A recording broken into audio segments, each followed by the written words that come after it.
Yeah, just want to start by thanking the fans, our administration, Laird and Marcy, and everybody that works within our program and the stadium and campus to be willing to adjust and get this game time at noon.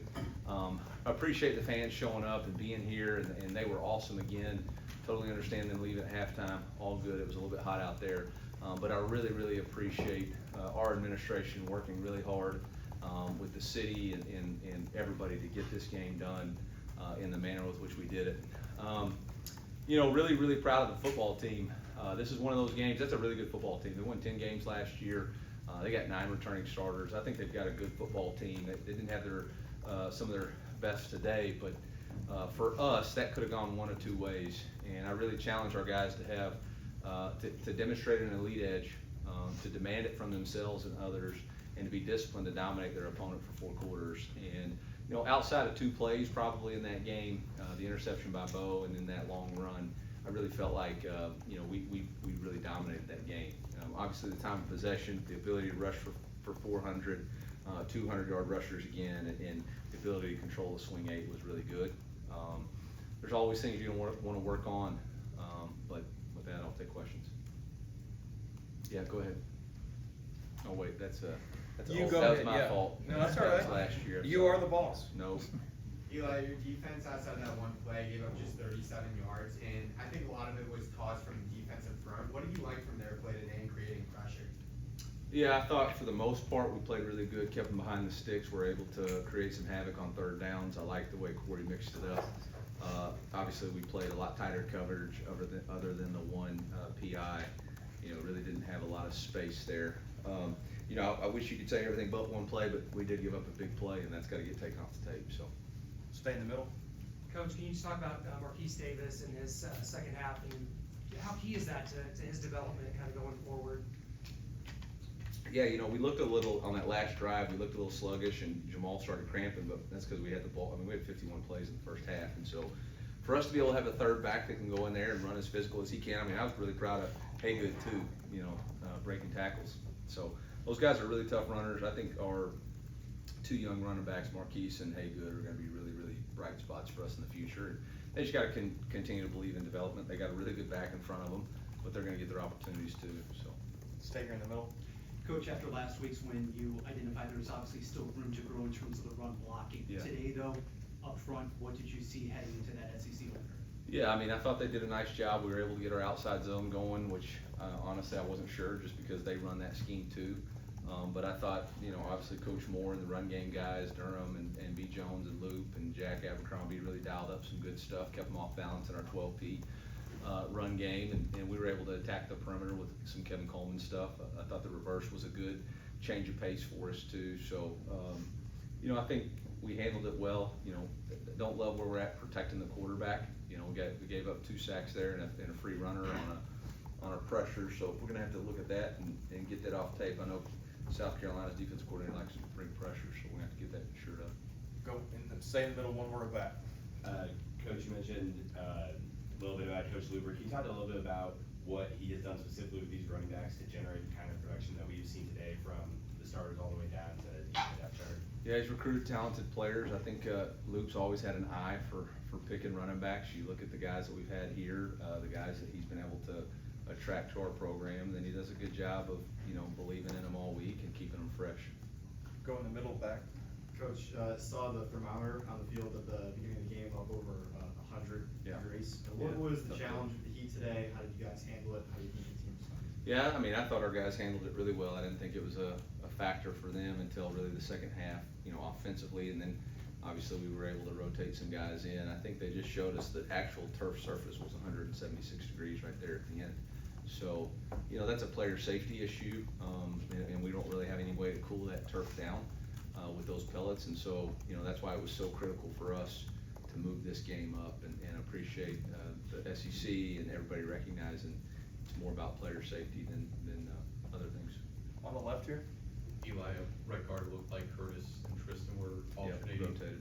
Yeah, just what went into that decision, and kind of what are your instant reactions to that? You know, until I get the tape, I don't want to make any judgments, but Tristan, you know, I talked about it in fall camp. Tristan really kind of got put behind the 8 ball because Connor wasn't full speed, and then Connor got dinged, so he had to slide to center, but it truly was a competition. And, you know, we just felt like there's some meat left on that bone as far as improvement. And, you know, you're gonna need more guys than just, you know, 5. So let's start rotating those guys and see if we can't create some depth in the competition. I was really proud of that 2 group coming in there. I think they ran the ball every play they were in, and did a nice job, In the middle. except for the screen play. Sorry. Coach, Ahmad Hardy just had one of the single greatest rushing performances in a single game in Mizzou history. Just what did you like about 7th all time. 7th, yeah. What did you like about the way he ran the rock today? Yeah, I mean, he's a tough runner. He has a refusal to get tackled. He's got really good vision. I think other than maybe the counter play down there on the first drive, I think he hit every hole the way you want to. And yeah, I mean, he just got a game ball. So pretty special performance by him. And, you know, the key for us is gonna be able to get him back physically, you know, week in, week out. Back in the TVs. Coach, whenever you look back at this 13-game winning streak at home, can you just talk a little bit about the evolution of the home field advantage that Parochial has become? Yeah, honestly, I haven't put a lot of thought into it. You know, I think our team just has an expectation that our fans are gonna be here and we're gonna play well at home. And, you know, it is what it is. That's what the environment that we wanted to create, and that's the expectation. And I would challenge our fan base. You know, the South Carolina game is not a sellout yet, so what are we waiting on? And that's gonna be an opening SEC game, and it needs to be much more rowdy and much more raucous than the KU game. All right, this is the SEC, and you've got a really good football team. We need everybody to show up, be early, be loud, create that home field advantage that we know we can, and take it to another level because we know it's there. Gabe, did you have one? Yeah. Eli, have you been a part of a game that you know that you've given up 4 passing yards? Nope. But I don't have as good a memory as I used to. Too much aspartame and Diet Cokes, I think. I know you talked a little bit about the coverage, but just overall, you know, what did you see in their passing game going in and the way you guys executed? Well, I mean, look, if I'm gonna be real, obviously, their starting quarterback got dinged up, and he's a really, really good player. So coming on the road in the SEC environment versus that front, you know, we just felt like we needed to be very aggressive and relentless in our coverage. I don't think we called much zone cover today. I think the first completion they had was zone, and that was about it. And so, you know, we knew we wanted to take away windows and make it tough on him and see if we couldn't get him to hold the ball. Coach, on your right with Eli. Coach, what was your message to Bo after the pick? About time. Let's get it out the way so people quit asking us all about it and move on. I mean, it was a cover 2. You probably should have moved on to the box, to the field, but he didn't. And, you know, the thing about Bo is when he makes a mistake, he owns it, moves on, and that's part of growing. Right here in the middle. Eli, I wondered offensively, do you feel like there's something as far as the mentality that you guys had today that you can sort of take from this game, obviously with the numbers and everything like that, but mentality-wise, there's something you guys can take from this? Yeah, I mean, discipline to dominate your opponent for 4 quarters. I mean, I think we've got guys who've played a lot of football. We've got a lot of different playmakers, and we've got to be willing to continue to lean into that. You know, I think there's a lot of confidence in our running game, and there should be a lot of confidence in our pass game. So I think the biggest thing we got to do is figure out how to protect the quarterback so we keep them upright. 3 more quick ones, Cal. You mentioned South Carolina game next week. Through 3 games, from what you've seen from your team, are you about where you would like to be at this point in the season? Yeah, we're 3-0. You know, I mean, I think there's always room for improvement. Obviously, we had the close call right there with Marquise extend the ball at the goal line, which we don't do. I mean, that's something we don't do. Obviously, we had the big run, had the interception, had some leak yardage on kickoff coverage. So, I mean, there's plenty of stuff. You know, we had a busted protection in our punt. So there's plenty of stuff to work on and get better. But I liked their mentality going into the game.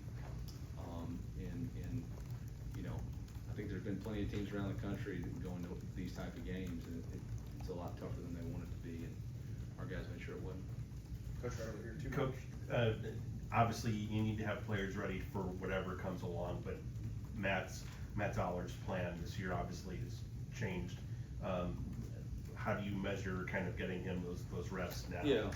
Yeah, exactly right. You know, we got to get every rep Matt gets is a learning opportunity, and I think he's really been very mature in his approach the last 3 weeks, and you know, I appreciate that out of him. I wish we would have been able to get into some more throws just so he has that experience, but you know, there's part of being a good sport too, and there's part of getting getting off that field because it was too hot. So, you know, Kirby did exactly what we needed to do to run the ball. But, you know, Matt's growing. We're getting him a lot of reps in practice, and, you know, that's good for him.